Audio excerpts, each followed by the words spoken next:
The Students' Loan Bureau is Jamaica's premier student loan financing organization committed to ensuring that qualified, needy Jamaican students have equal access to financial assistance to pursue tertiary education for the last 50 years. In excess of 10,000 students apply for loans annually, and on average, 99% of these are successful in accessing an SLB loan. Welcome to Finance Matters. I'm Daniel Pasley, and today I'll be speaking to the Executive Director for the Students' Loan Bureau, Ms. Nikisha Walsh, about how they're making it easier for persons to access tertiary education. Remember to like, share, and subscribe to our YouTube channel. Follow the Ministry of Finance on Facebook, Instagram, and Twitter to see all the episodes and highlights.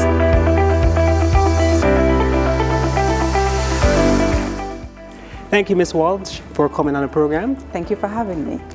Now, recently, the Students' Loan Bureau has celebrated something monumental. Could you tell us a little bit more about that?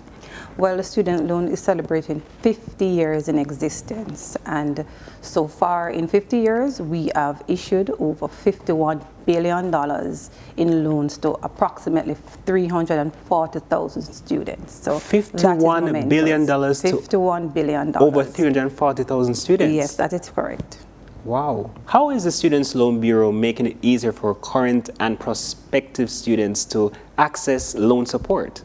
Currently, students can access our website and apply through our portal, where you will get a response within 48 hours. This is a pre-approval to tell you that you are qualified for a loan.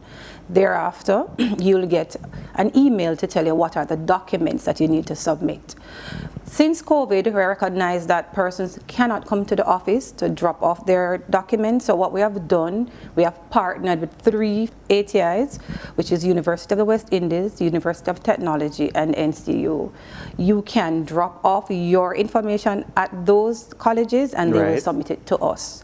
Also, we have a Dropbox facility in the office, so you can put it in our pre-envelope and you can drop it off, where we will call you and tell you that your loan has been applied and you can now come in and sign the promissory note. So we are looking at ways where you don't have to actually travel to the office. Yeah. So we are currently developing a system, a new loan management system that will have our applicants, our students, not just apply but also upload your documents, and we have partnered with the university, so we will get the information directly from them through their portal in terms of confirmation that you're confirming the university, and also their information on their status. So if you're a returning student, we will want to know what is your current GPA, and because you have to have a minimum GPA in terms of to apply for a return student. So what is the minimum GPA? The minimum GPA is 1.5.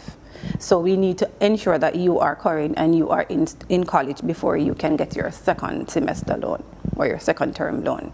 So instead of you bringing in your GPA, we are using the portal through the ATIs to access those information. So we want it to become easy. You stay at your home, you apply, you upload your documents, we validate the information, and then you can come in and sign your promissory note without making a trip more than once. So do you still need more than one guarantor? No, since this financial year, you are only allowed to have one guarantor. We assess our risk and we recognize that, moving forward to assist persons in terms of getting all the documentation together, we are just accepting one. And that was announced by our minister this financial year. So we're in this challenging period of COVID-19. How has the trends been like for persons who are applying for student loans for the last year? Oh, I'm happy for that question. Last year, we saw a 4.5 increase in applications. We recognize that pandemic, it's new. Persons weren't having the opportunity to go overseas to do the work and study program.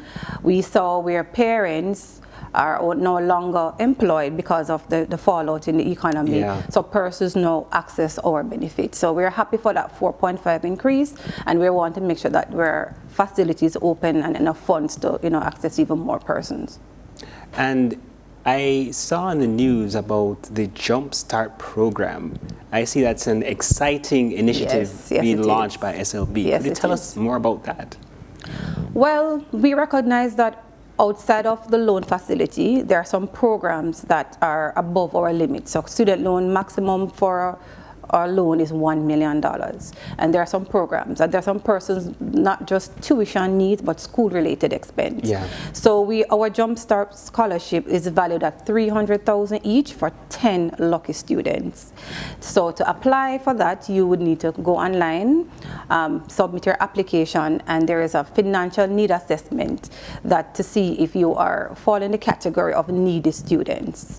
So that is a one-off scholarship for only persons entering in their first year. Only in their first year. Yes, it's a jump start into college. So we want you to, be able to go to college and pay for other school-related expenses. And that is how we feel like we want to give back, especially at this juncture in our 50 years. Wow, great initiative. Now, Thanks. how can persons access more information? You can go to our website, www.slbja.com, or you can also come into our office and collect the application form, or you can send us an email at info@slb.com, and you can also follow us at Student Loan Bureau on the other social media handles. Thank you, Ms. Walsh, for coming on the program and sharing some pertinent information about the new developments happening at the Students Loan Bureau. Thank you for having me.